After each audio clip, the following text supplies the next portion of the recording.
श्रीमद् वाल्मीकि रामायणं सुन्दरकाण्डं सर्गं 16 षोडशः सर्गः प्रशस्यतु प्रशस्तव्यां सीतां तां हरिपुङ्गवः गुणाभिरामं रामं च पुनश्चिन्तापरोऽभवत् समुहूर्तमिव ध्यात्वा बाष्पपर्याकुलेक्षणः सीतामाश्रित्य तेजस्वी हनुमान् विललापः मान्या गुरुविनीतस्य लक्ष्मणस्य गुरुप्रिया यति सीतापि दुःखार्ता कालो हि दुरतिक्रमः रामस्य व्यवसायज्ञा लक्ष्मणस्य च धीमतः नात्यर्थं शुभ्यते देवी गङ्गेव जलदाकमे तुल्यशीलवयोवृत्तां तुल्याबीजनलक्षणां राघवोर्हति वैदेहीं तं चेयम् असितेक्षणां तां दृष्ट्वा नवहेमाभां लोककान्तामिव श्रियं जगाम मनसा रामं वचनं चेतमब्रवीत् अस्या हेतोर्विशालाक्ष्या हतो वाली महाबलः रावणप्रतिमो वीर्ये कबन्धश्च निपातितः विरादश्च हतः संख्ये राक्षसो भीमविक्रमः वने रामेण विक्रम्य महेन्द्रेणेव शम्बरः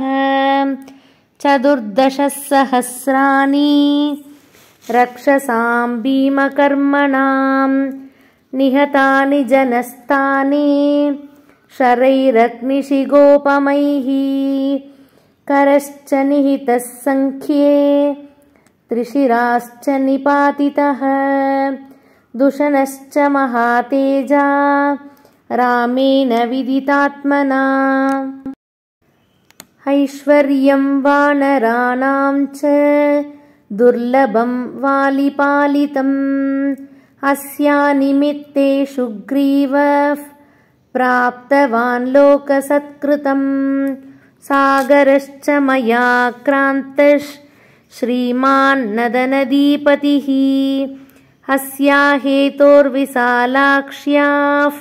पुरी चेयम् अवेक्षिता यदि रामः समुद्रान्तां मेदिनीं परिवर्तयेत् अस्या कृते जगश्चापि युक्तमित्येव मे मतिः राज्यं वा त्रिषु लोकेषु सीता वा जनकात्मजा त्रैलोक्यराज्यं सकलं सीताया नाप्नुयात् कलाम् इयं सा धर्मशीलस्य मैथिलस्य महात्मनः सुता जनकराजस्य सीता भर्तृदृढव्रता उत्थिता मेदिनीं भित्त्वा क्षेत्रे हलमुगक्षते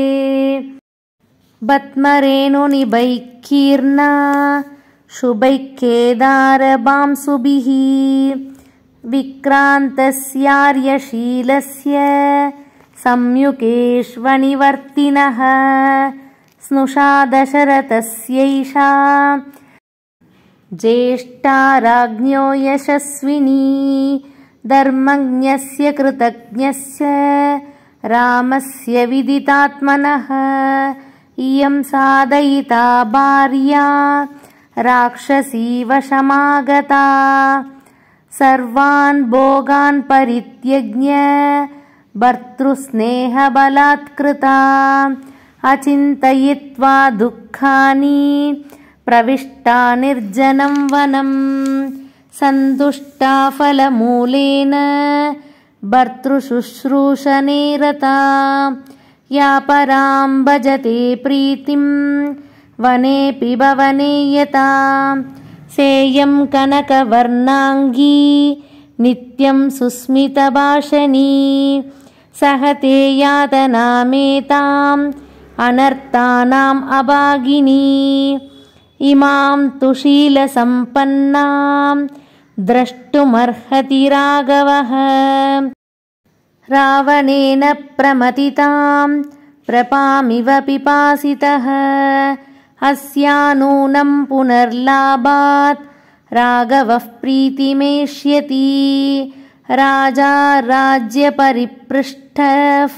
पुनः प्राप्येव मेदिनीं कामभोगैः परित्यक्ता हीना बन्धुजनेन च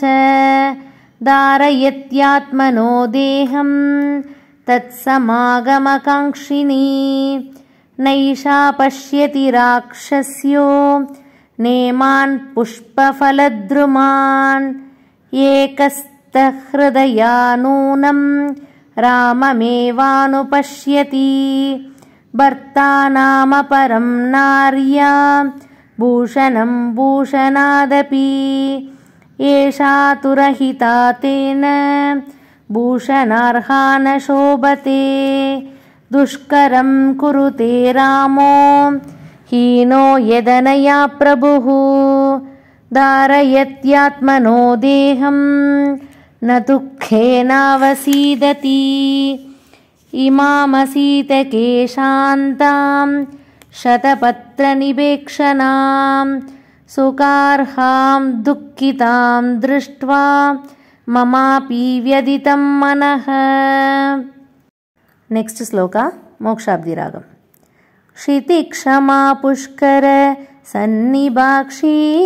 या रक्षिता राघव लक्ष्मणाभ्यां सा राक्षसीभिर्विकृतेक्षणाभिः संरक्ष्यते सम्प्रति वृक्षमूले। नेक्स्ट श्लोक कल्यताम्राहम् हिमवदनलिनीव नष्टशोभा व्यसनपरम्परायादिभीट्यमाना सहचररहितेव चक्रवाकी जनकसुधा कृपणां तशां प्रपन्ना। नेक्स्ट टू श्लोकास् मोक्षाब्धिराग अस्या हि पुष्पा वनदाक्रशागाः शोकं दृढं वै जनयन्त्यशोकाः हिमव्यपायेन च मन्दरश्मिः अभ्युत्थितो नैकसहस्ररश्मिः इत्येवमर्थं कपिरन्यवेक्ष्य सीतेयमित्येव निविष्टबुद्धिः संसृत्य तस्मिन् निशसादवृक्षे बलिहरीणां वृषभस्तरस्वी इति श्रीमद् रामायणे सुन्दरकाण्डे 16 सर्गः।